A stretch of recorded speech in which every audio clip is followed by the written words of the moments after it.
Hello बच्चों, let's see the question.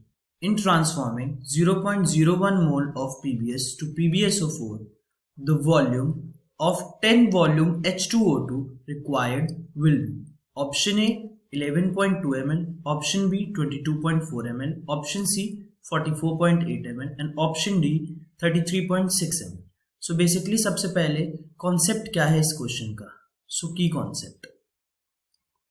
Concept question में हमें करना क्या है. सबसे पहले हमें मोलैरिटी निकालनी है of H2O2 from volume strength. Volume strength के फॉर्मूले से मोलैरिटी निकालनी है एंड देन उसके बाद हमें वॉल्यूम निकालना है ऑफ H2O2. ठीक है, तो ये दो चीजें हमें इस क्वेश्चन में करनी है. सो हम लोग अब रिएक्शन लिखेंगे PbS plus 4H2O2 gives PbSO4 plus 4H2. So basically according to इस रिएक्शन के हम लोग कुछ कॉन्सेप्ट्स निकालेंगे. दैट इज कि 0.04 mole of H2O2 gives 0.01 mole of PbS.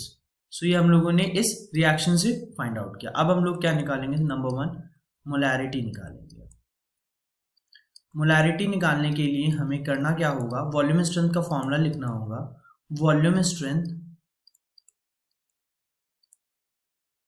Is equal to molarity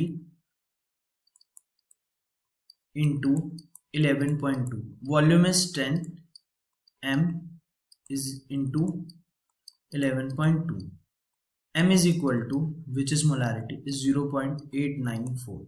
Now from the formula of number of moles हम लोग volume of H2O2 निकालेंगे. Number of moles is equal to mv upon 1000. Number of moles कितने दिए हुए हैं? H2O2 के 0.4. इस reaction के कंक्लूजन से हमने निकाला था 0.04 इक्वल टू मोलैरिटी कितनी दी हुई है? 0.894 और वॉल्यूम हमें कैलकुलेट करना है अपॉन 1000. सो वॉल्यूम कितना आ रहा है हम लोगों का? 44.8 ml after calculation.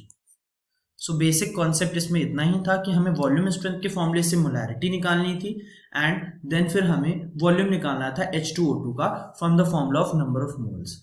And option C is the right answer. Hope you guys understand the question well. Best of luck, students.